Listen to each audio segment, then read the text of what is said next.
768 number की अमृतवाणी है 768। मैं के लिए मर मत, नहीं तो मरम्मत होगी तन की मन की।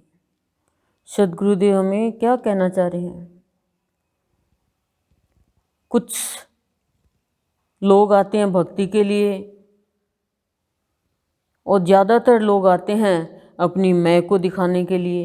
कुछ कर दिया तो मैं दिखाते हैं कि मैंने ये किया, तो और कुछ कल्पना में अपना जीवन बिताते हैं, कुछ स्वप्न में बिताते हैं, कुछ वास्तविकता में बिताते हैं। तो गुरुदेव हमें समझाना चाह रहे हैं कि हे प्राणी,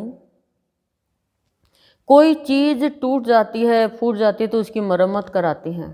मकान में भी कहीं पर रंग उतर जाता है, कोई टूट जाता है, फूट जाता है तो उसकी मरम्मत कराते हैं कि मरम्मत करो।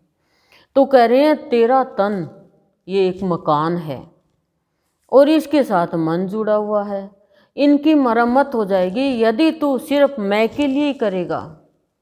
मैं के लिए यानी खुद के लिए ही, मैं और मेरे के लिए ही कुछ करेगा। भक्ति भी करेगा तो मैं मेरे के लिए, कल्याण के लिए सोचेगा ही नहीं किसी के, स्वार्थ में आकर ही करेगा। और कुछ अच्छा कर देगा तो मैं दिखाएगा कि मैं करने वाला हूँ, मेरी चलती है, मेरा वहाँ पे राज्य है। तो गुरुदेव कह रहे हैं ये मैं किसी की भी नहीं चलती है।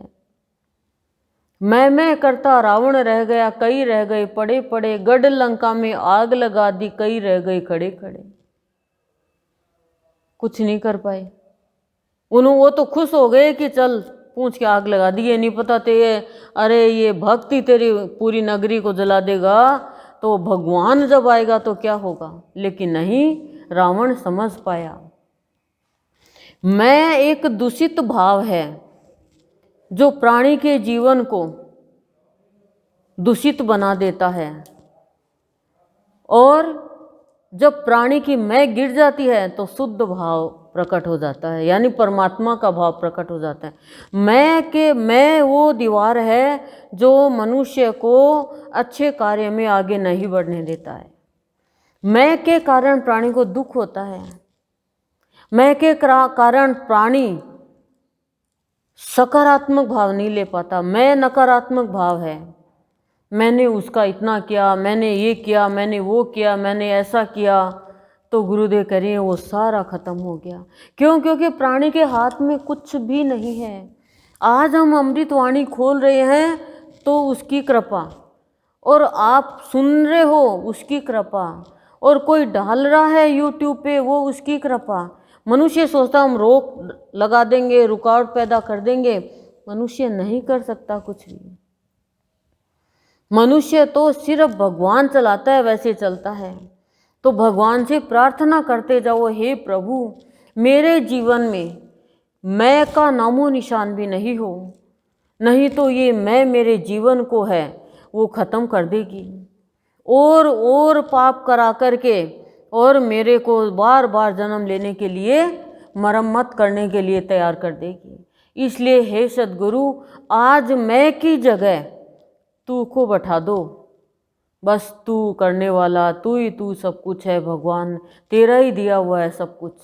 क्योंकि जो जीवन में गड़बड़ होती है वो मैं और मेरे के कारण होती है। मैं से मेरा आता है और तू से तेरा आता है।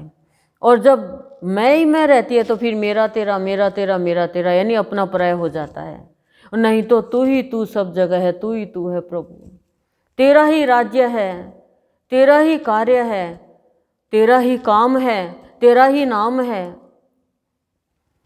तो गुरुदेव कह रहे हैं उसके जीवन में कभी भी तन और मन को दुख देने की और दुख लेने की भावना नहीं रहेगी। सबसे बड़ा अधर्म क्या है? किसी को भी सुई की नोक जितनी भी तकलीफ देना, बुराई करना, किसी की भी बुराई करना। और सबसे बड़ा पाप क्या है कि मुंह के आगे तो बड़ाई करना और अंदर में उसका बुरा चाहना। ये सबसे बड़ा पाप है। इस पाप से प्राणी कभी भी छुटकारा नहीं पा सकता। उसको तन और मन की मरम्मत होती जाएगी उसकी। कभी पशु बनेगा तो कभी पक्षी बनेगा, कभी जानवर बनेगा, कभी कीट पतंग बनेगा। पाप पे पाप करता जाएगा, अंदर में कुछ और बाहर में कुछ और। ये सबसे बड़ा पाप है। किया था ना शकुनी ने और दुर्योधन ने, पाप ही तो किया था। पांडवों को लाक्षागृह में भेज दिया कि आपके लिए नया महल बनवाया है, वो तो खुश होके जा रहे हैं। कितना बड़ा पाप है। पर ईश्वर जिसका रक्षक है उसका बाल भी बांका नहीं हो सकता, क्योंकि उसको तो सब चीज का पता है, अंदर का और बाहर का भी। हम कोई चीज बनाएंगे तो हमें तो पता रहेगा ना कि कैसी है। दूसरों को हम कह देंगे मैंने ऐसे बनाया वैसे बनाया, ये था वो था। जैसे हमने कोई चीज़ अच्छी चीज़ बनाई और उसमें मक्खी गिर गई या कुत्ता मुंह दे गया, बिल्ली मुंह दे गई, और हमारे घर पे कोई आया, मान लो पापड़ बनाए, मंगोड़ी बनाई या कोई भी चीज़ बनाई,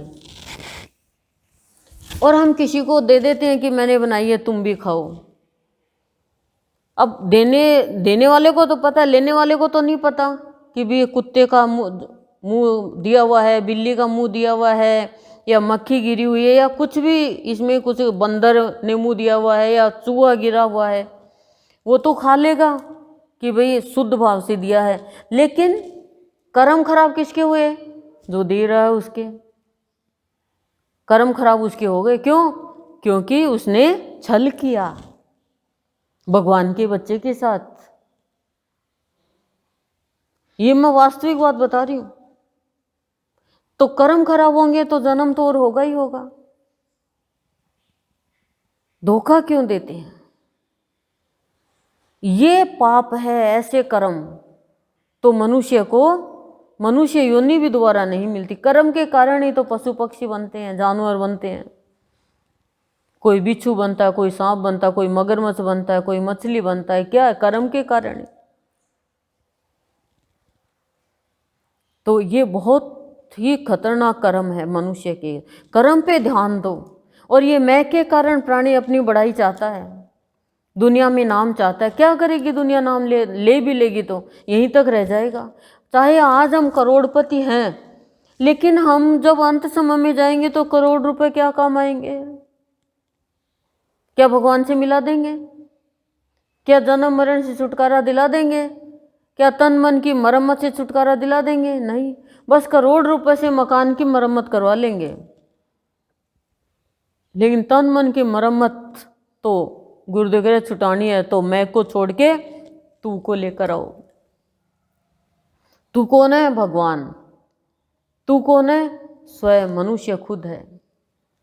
तो कह रहे ऐसा जब कर्म करता है तो भगवान को बड़ी तकलीफ होती है। क्यों? क्योंकि ये सामने वाला तो भगवान को भी भोग खिलाएगा, तो भगवान को तो पता नहीं कि क्या कर रहा है। रामायण पढ़ ली, लेकिन ये ज्ञान नहीं लिया हमने कि रावण जब बहुत बड़ा वो था, पंडित रसोईया था, लेकिन असुर ने सांप डाल दिया, बता रहे हैं, खीर में, और बड़े बड़े पंडितों को, ऋषि मुनियों को खिला दिया। तब भी तो वो रावण बना ना। पंडितों ने कहा तूने, हमें आकाशवाणी हुई कि खीर मत खाना, इसमें वो है जहर है, जो भी है उसने मिला दिया था। उसने तो मिलाया नहीं, असुर ने मिलाया, उसको तो पता भी नहीं, अनजाने में ही, कि तुमने हमारा धर्म भ्रष्ट कर दिया, जा तू असुर हो जा। तो किसी का भी धर्म भ्रष्ट करना, गुरुदेव करें असुर योनि मिलेगी, राक्षसी बनेगा वो। क्यों? तो इसलिए ये रामायण की जो बातें हैं ये बहुत ही गूढ़ रहस्य वाली बातें हैं, समझने की बात है। तो हम ऐसा करेंगे तो हमें भी फिर रावण जैसी योनि मिलेगी, असुरी बनेंगे हम भी।